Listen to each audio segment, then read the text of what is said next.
Today's news. Human Rights Watch releases report on freedom of expression in Azerbaijan. Residents of three-floor building evicted. State Statistics Committee releases new data. Azerbaijan looks to Turkish practices for prevention of domestic violence.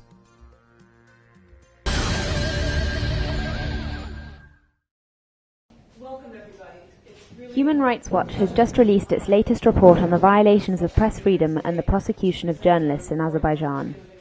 The report has found that the Azerbaijani authorities, including senior officials, regularly bring criminal and civil defamation charges against journalists and human rights defenders who criticize the government.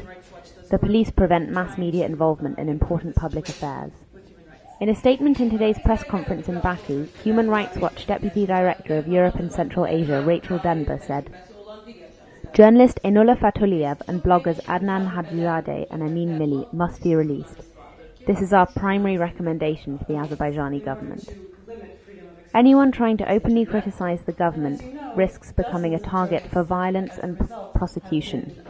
Recent legislative and administrative changes inflicted an adverse effect on freedom of expression. The constitutional amendments approved in the 2009 March referendum include a clause which banned journalists from taking photos or videos of a person without his or her permission. Moreover, the broadcasting of foreign radio stations on local FM frequencies were banned in early 2009. Consequently, BBC, Voice of America and Radio Liberty were prevented from broadcasting." The head of the Human Rights Watch Caucasus office, Georgi Georgia, said that Azerbaijan has an international obligation to ensure that its citizens have freedom of expression. If the government thinks that strangling press freedom and intimidating journalists will allow for a quiet life, it is wrong. As the country with the most arrests for anti-government journalism, Azerbaijan is always in the spotlight.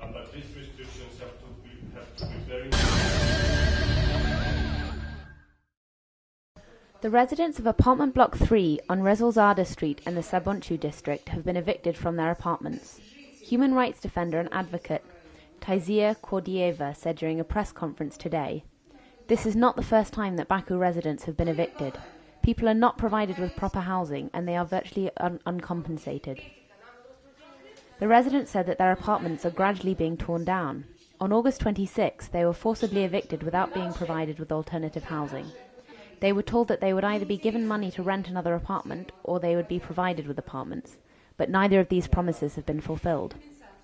This building dates back to 1902 and has simply fallen into natural disrepair. There are 66 families living here and all of us are homeless right now. No one is interested in our plight and we have children and disabled people with us. Winter is coming. What shall we do? Asked one resident.